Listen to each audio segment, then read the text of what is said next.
Like 12 months ago, I have a phone call telling me that my son had an accident. 1 minute life is okay, but next minute just one phone call, life can be turned upside down.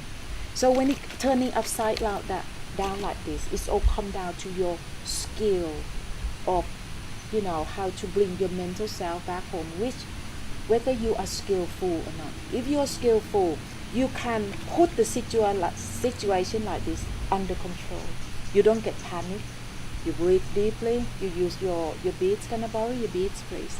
I try to help people, to use a beads like this, because by just doing this, your mental self can be at home. You be mindful on your breathing, on your movement, and your sensations like this.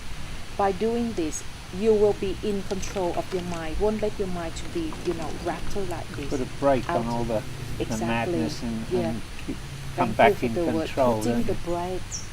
Putting the brake. Into control. That's it. So this is the part that you can develop through practice, through regular practice. Okay, a skill is something that you can keep up with your practice. Just keep on doing it. The better you get. The more you do it, the better you get. Thank you. Okay, so I hope that this would help you to improve your mental skill, and then another 10 years on from now on, you become a much happier person, especially when you can practice when you are young. You have more time to improve your skill, to be a happier person, a more peaceful person, and be in control. How many years that you take on this practice? I practice the ordinary teachings of Vipassana and the sitting and the walking meditation techniques from various teachers for more than 10 years, but that was when you came to Thailand to do yes, since I came to Thailand. Only since before then I didn't know anything about Vipassana. You didn't know anything about Vipassana. So I've practiced in various ways with various teachers, but it's difficult to know if you're actually making any progress or not. When I met your techniques,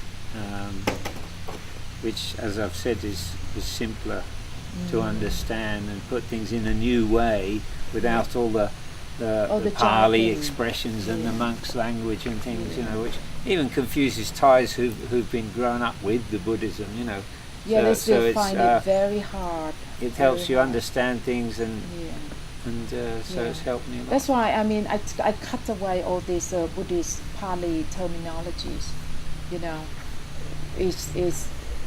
I must admit, confuse people. And some of them I don't even understand myself. But the most important thing, okay, is to understand how this life form works. Every human being have got this, basic life form, which the Buddha called, the 5 entities, the 5 aggregates, khandha, all these things. So my job is just trying to explain to you how, your mind, which is called, you see, the word mind in the Western term, see, they call these 4 entities, your mental self, plus your memories, your thoughts, and your feelings, they're smoothed up together and called mind. But in fact, the Buddha separate it into, subject and object, You see, subject and object. So when I taught at the University of Birmingham, I don't know what to use really. That was the reason I wrote in Tom and Jerry, trying to separate the nature of the mind for the Western world. See, instead of calling mind, I said that in fact you've got Tom and then you've got Jerry, and then you've got to separate Jerry away from Tom to free your mental self by means of bringing your mental self back there. So make it very neutral, very universal for everyone, and easy to access for everyone. I would like to find out that after these 3 days of retreat, what your experience, you gain any insight? Well, of course I've read your books and been on retreats before with you, but every time it makes it a little bit clearer and helps our understanding, and the practice itself helps. It all helps to solidify our understanding and make it clearer. Okay. So yes. And you feel that in your mind, talking your mind voice, you feel that you are more in control now. yes, Isn't it? You are more aware and more mindful of all the things that are happening in there. Okay, and can put it under control quite instantaneously. yes, much better understanding of how to control it and what the problems are. Yes. Okay. How about you as the total beginners? I mean, you come to join my retreat as a, totally lay person, and I taught in Thai as well, and then you can understand. So I don't know how much you gain from these 3 days teaching. It's something new to me. I've come across meditation before, but I've read some of the Buddhist teachings about the Noble Eightfold Path, and I didn't really have much understanding of it, but your explanation in the book was quite profound. Okay, yeah. And using the Tom and Jerry. It's a good way of Practicing the Tai Chi movement. Oh yeah, what do you think about the Tai Chi? I think it's very good. Well, since I started to practice Vipassana, I realised, it's something for daily life, not just when you're sitting with your eyes shut or doing the slow walking. That's just preparing you. It's training you in mindfulness to use in everyday life. Yeah, and I mean, you're using it when you're washing the car and doing the washing up and other things. But many people like exercise, and so something like yoga or Tai Chi, where you're doing slow, purposeful movements, is ideal for still being mindful. So, yes. It's a very good tool, isn't it? Very good tool, because you've got the breathing, the deep breathing in Tai Chi, Qigong, and then you've got this slow movement. All these things are the just right formula, right combination to push your mental self back home. You see, the breathing, the movements are the nature of the home where your mental self will come back to take refuge. Okay, so when you slow down, take the deep breathing and slow down your movement like this, your mental self is naturally pushed back home. So create the state of the harmony straight away. Okay, create the state of the harmony. So when you finish with doing Tai Chi, Qigong, or even yoga like this, you will end up with, body, mind, and spirit is all in harmony, which is very good. Okay. That's probably why the Thai dancing, traditional dancing, is very slow and purposeful and very graceful. Yeah. The old ancient people, they knew these ways as well. Yeah. But you're now in the modern age becoming forgotten. So that's it. So they incorporated it into their other skills. This is what I call the enlightening culture. Thai people, Thai culture really is based on the Buddhist concept with the morality, meditation, and the wisdom in Buddhism. So all the words that we, use, is all revolving around morality, wisdom, and meditation. Yeah. So it's true. The Tai Chi movements that we been practicing in the morning, it's just a way to train all the practitioners to be able to be mindful in their daily life activity. Okay, in their daily life activity. If you're skillful in doing Tai Chi, with mindfulness, later on, or your everyday life activity, which is still based on your breathing, movement, sensation, you will also be mindful too. Okay, and once you are mindful, it means that your life becomes in harmony. Your body and your mind are together. Harmony is good news. It's peaceful. Okay, it's happiness, true happiness as well. Okay. Is there any question that you'd like to ask? Tai Chi is something that I'd like to keep up. Yes. It's a very good form for meditation. So I hope that in this short briefing will help you to understand all these tools a bit clearer. Okay. Your particular, the difference between your techniques and other people. Yeah. He might be able to find Tai Chi teachers, but they won't always teach mindfulness at the same with time. breathing.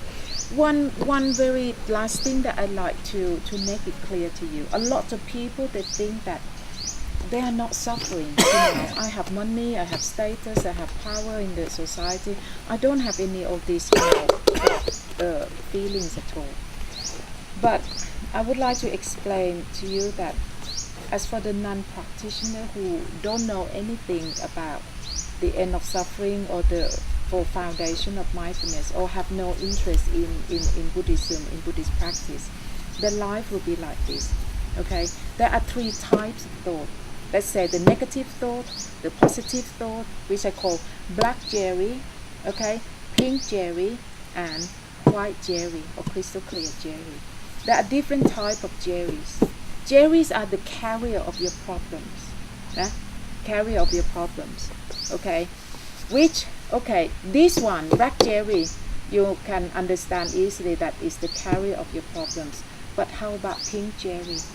Pink jerry is represented by all this pink jerry, which can also create the state of a forest, take over your mental self as well. Okay? A lot of people do not like all this black forest because it's painful thoughts and painful feelings. So what they do is just run away from this thing to find another forest to live in. Let's say that it's a forest that make up you with the cherry blossom, the cherry trees, it's all pink blossom. The whole forest is pink blossom. The pink blossom forest is easier to live than the dark forest that's full of thorns. Okay, that hurt you. But the end of the day, it is still a forest that traps your mental self in there. Which you still do not know that you have a mental self, which is called a true self, and this true self have 4 homes to return to. You have no idea like this, but you're just happy to live in this pink forest. It's easier to live than the black forest.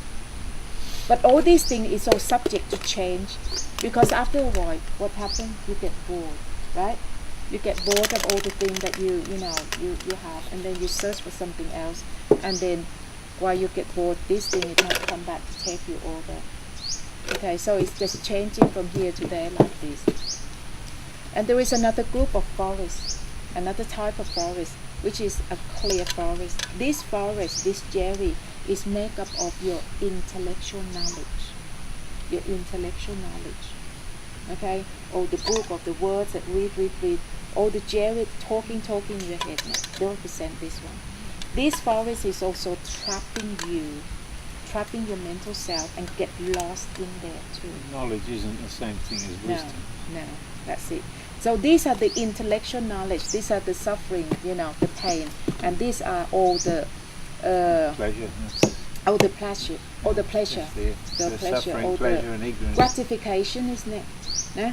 All the worldly happiness. In Buddhism, they call worldly happiness.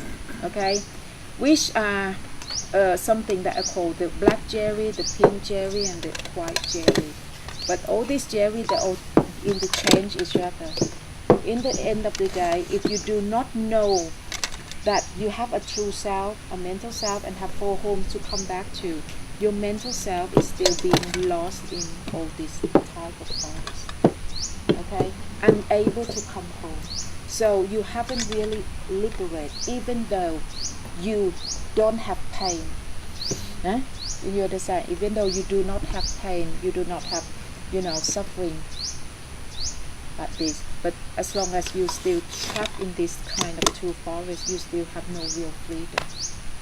No real freedom. So on the night of the enlightenment of the Buddha not just only free from this black negative thing, he also free from all these things as well. Free from all these things as well. The worldly happiness. And then he experienced the true happiness, the true peace. So I thought that I'd just, clarify this for you. Okay? Right. So thank you very much, Pra Fred. Okay, and thank you, Morris. Okay, thank you. โอเคครับ